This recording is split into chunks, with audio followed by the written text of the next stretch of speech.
আসসালামু আলাইকুম। এখন শুনবেন সংবাদ শিরোনাম। অস্থিতিশীলতার বিরুদ্ধে বিএনপি ও জামায়াতের আলাদা মিছিল, সতর্ক আইন শৃঙ্খলা বাহিনী। কার্যক্রম নিষিদ্ধ আওয়ামী লীগের প্রায় 100 নেতাকর্মী গ্রেপ্তার। চীনে প্রধানমন্ত্রীর সঙ্গে ওয়ার্ল্ড ইকোনমিক ফোরামের প্রেসিডেন্টের সৌজন্য সাক্ষাৎ। জলবায়ু ঝুঁকি মোকাবেলায় সহায়তার আহ্বান তারেক রহমানের। আমিনবাজারের আদলে করাইল বস্তিতে হবে ছোট ফ্ল্যাটের প্রকল্প। প্রকৃত নিম্ন আয়ের মানুষ পাবেন কিনা সন্দিহান নগর পরিকল্পনাবিদরা।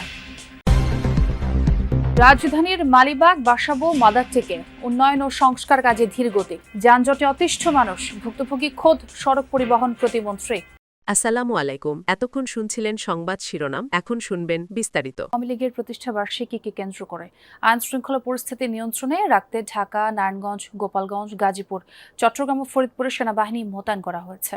গতকাল বিকেল থেকেই জেলাগুলোয় সেনাবাহিনী মোতায়েন করা হয়। ফরিদপুরে 125 জন সেনা সদস্য দায়িত্ব পালন করছেন। গোপালগঞ্জেও মোতায়েন করা হয় সেনাবাহিনী। এছাড়া দেশের বিভিন্ন জেলার গুরুত্বপূর্ণ স্থানে টহল দিচ্ছে আইন শৃঙ্খলা বাহিনীর সদস্যরা। এদিকে রূপগঞ্জে ককটেল বিস্ফোরিত করে নাশকতার চেষ্টার অভিযোগে আওয়ামী লীগের 2 সদস্যকে আটক করেছে পুলিশ। রংপুরে আটক হয়েছে 2 ছাত্রলীগ কর্মী। গোপালগঞ্জের কাশিয়ানী উপজেলা ছাত্রলীগের সহসভাপতি রাজীব মুন্সিকে গ্রেফতার করেছে পুলিশ।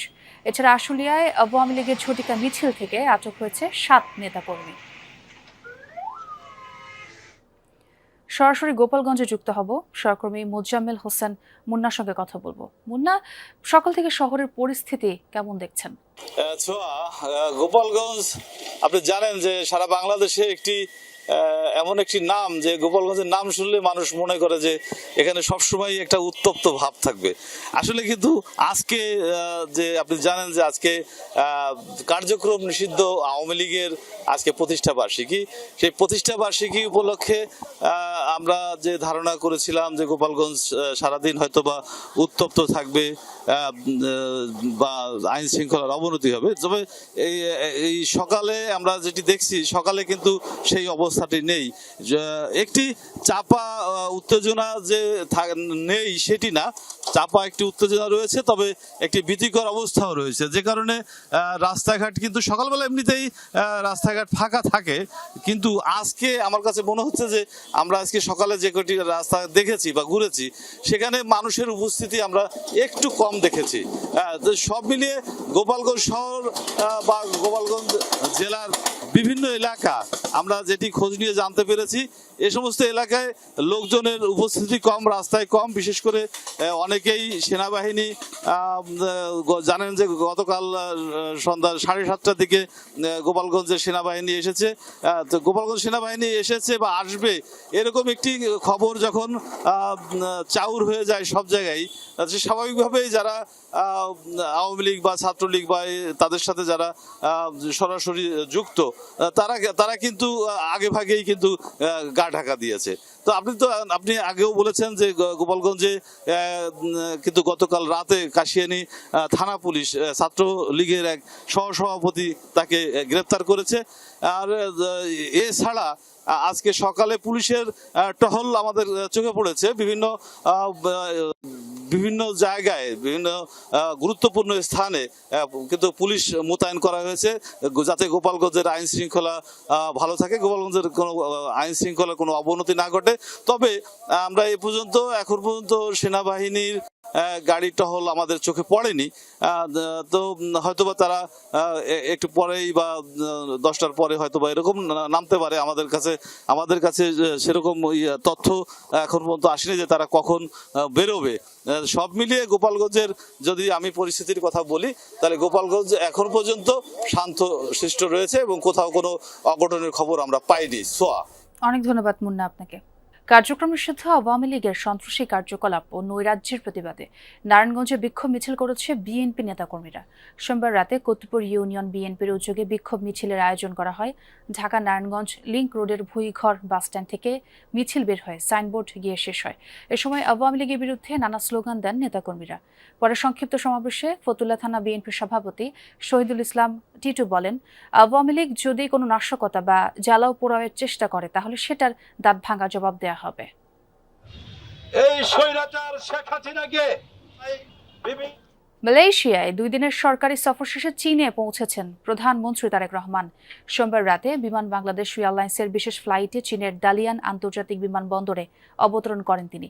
প্রধানমন্ত্রীর সফর সঙ্গী হিসেবে রয়েছেন তার সহধর্মিণী ডাক্তার জুবাইদা রহমান। দালিয়ান আন্তর্জাতিক বিমানবন্দরে প্রধানমন্ত্রীকে স্বাগত জানান লিওয়াওনিং প্রদেশের ভাইস গভর্নর বাইইং, ঢাকায় নিযুক্ত চীনের রাষ্ট্রদূত ইয়াও ওয়েন এবং দেশের ঊর্ধ্বতন কর্মকর্তারা। চীনের প্রধানমন্ত্রী লি খিয়াংয়ের আমন্ত্রণে 4 দিনের সরকারি সফরে দেশটিতে গেছেন তারেক রহমান। সফরে 2 দেশের সম্পর্ক আরও জোরদার করা, বাণিজ্য ও বিনিয়োগ সম্প্রসারণ, অবকাঠামো উন্নয়ন সহ পারস্পরিক স্বার্থ সংশ্লিষ্ট বিভিন্ন বিষয়ে উচ্চ পর্যায়ের বৈঠকও আলোচনা হওয়ার কথা রয়েছে। মালয়েশিয়ায় বাংলাদেশিদের জন্য শ্রমবাজার সম্প্রসারণের আহ্বান জানিয়েছেন প্রধানমন্ত্রী তারেক রহমান। বৈধ করতে বলেছেন অনিয়মিত শ্রমিকদের। দেশটির প্রধানমন্ত্রী আনোয়ার ইব্রাহিমের সঙ্গে বৈঠকে আহ্বান জানান বাংলাদেশের সরকার প্রধান। বৈঠকে আসিয়ানে অন্তর্ভুক্তির বিষয়েও কথা বলেন তারেক রহমান।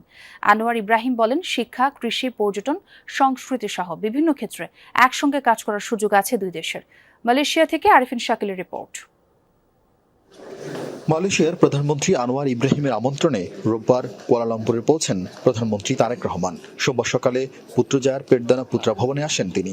উষ্ণ অভ্যর্থনা জানান আনোয়ার ইব্রাহিম ও তার স্ত্রী। পরে কাঙ্ক্ষিত বৈঠকে বসেন 2 মুসলিম নেতা। এ সময় তারা একে অপরের কুশল বিনিময় করেন। প্রধানমন্ত্রী তারেক রহমানকে শুভেচ্ছা জানান আনোয়ার ইব্রাহিম। এরপর 2 দেশের প্রধানমন্ত্রী নিজ নিজ দেশের প্রতিনিধিদের নিয়ে দ্বিপাক্ষিক বৈঠকে অংশ নেন। 2 প্রধানমন্ত্রীর উপস্থিতিতে একটি সমঝোতা স্মারক সই ও 2টি নোট বিনিময় করেন তারা। পরে যৌথ ব্রিফিংয়ে তারেক রহমান 2 দেশের সম্পর্ক উন্নয়নে গুরুত্ব দিয়ে বাংলাদেশ থেকে আরও শ্রমিক নেয়ার আহ্বান জানান। এছাড়া অনিয়মিত শ্রমিকদের বৈধ করে নিতে বাংলাদেশের পক্ষ থেকে আহ্বান জানানো হয়।